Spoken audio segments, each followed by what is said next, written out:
The most dangerous advice you'll get as a pre-med is the advice that feels good. The well-intentioned kind that everyone around you repeats, but a lot of it lowers your odds of ever becoming a doctor, and you won't notice until it's too late. Dr. Jubbal, medschoolinsiders.com. So let's break down the med school admissions myths that feel reassuring but keep you stuck. The first myth is to apply like everyone else, meaning 15 to 20 medical schools, and to avoid going wider because the secondaries will destroy you. It feels safe because it's manageable and everyone repeats it, and it validates that overwhelming feeling by giving you permission to stop early. But average effort produces average results. If the average acceptance rate is 40 to 45%, that average strategy results in many rejections. For most applicants, your odds improve meaningfully at 25 to 30 schools before the benefit levels off. It's optionality, almost like buying insurance. And the secondary workload isn't the reason to hold back because your effort is front-loaded. The first 10 or 15 essays are the hardest since that's when you build your templates and your core stories. After that, they get much faster because you're reusing and tailoring what you've already written to slightly different prompts. To make that easier, access our free secondary database with prompts from the current and previous years for every US med school, link in the description. The second myth is that if you don't get in, just take a gap year. It sounds compassionate and makes rejection feel less scary. But reapplication cycles are costly, both in delays and money, and most people underestimate both. Being a reapplicant also puts you at a disadvantage because schools need to see what's better about you now than before. If you didn't change anything and you're just reapplying hoping for a different result, that's not a good enough story. An intentional gap year is planned. You're saying, I'm not applying this year, I'll travel or beef up my CV instead. Nothing wrong with that.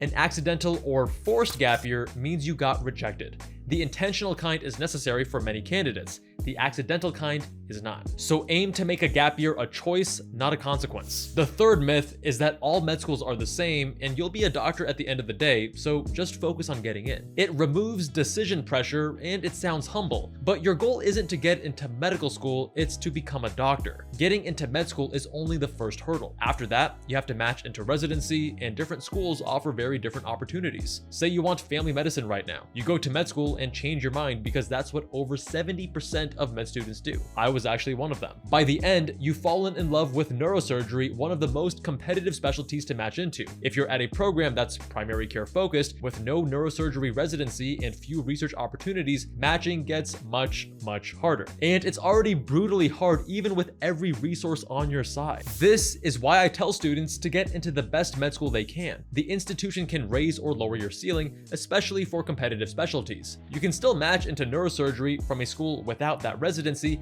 but it's significantly harder. So this isn't about prestige or bragging rights, it's about infrastructure and probability. Choose the school that preserves optionality for your future. The same logic applies to the type of program. People love to say MD versus DO doesn't matter, or that the Caribbean is a perfectly good backup because it sounds inclusive and softens a less ideal path. We've broken down MD versus DO and Caribbean medical schools in depth in their own videos, but the short version is this. Your odds vary by pathway, and that gap widens as competitiveness increases. Survivorship bias is loud online. You'll see DOs and IMGs who matched into derm or neurosurgery, but that doesn't make it easy. So aim for US MD first, US DO second, and the Caribbean only if you truly have to. Notice what these first three myths have in common. The right call depends on you, how many schools to apply to, whether a gap year makes sense, and which school to choose. It all comes down to your numbers, your goals, your story. That's the problem with generic forums and guidance counselors. They don't have the experience to account for your specific situation. Most pre-meds navigate the decisions that shape their entire future without anyone qualified in their corner. That's exactly why we opened our insider community built around small group live Q&A sessions where you bring your own situation and get a real answer from doctors who have actually served on admissions committees. Not whether to apply broadly or narrowly in the abstract, but whether your list makes sense given your GPA, your MCAT, and your story. We run these with our most requested insiders and me. Everything we're building there is designed to get you into the best medical school for you the first time. Link in the description. The fourth myth is to plan your future around the specialty you want today. It feels good because we hate uncertainty, and certainty gives you a sense of direction. But most students change their minds anyway. That figure sits above 70%. And if you're pre-med and not even in med school yet, it climbs even higher. You can still have preferences and get involved in research in those areas, areas.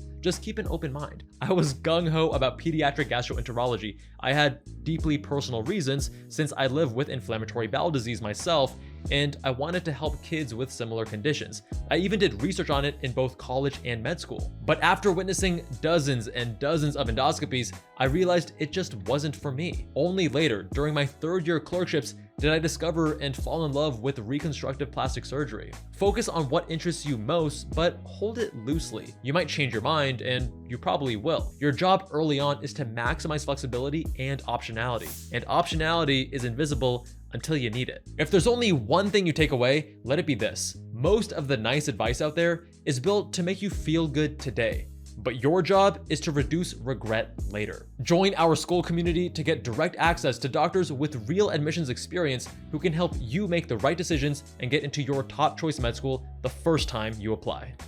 I'll see you there.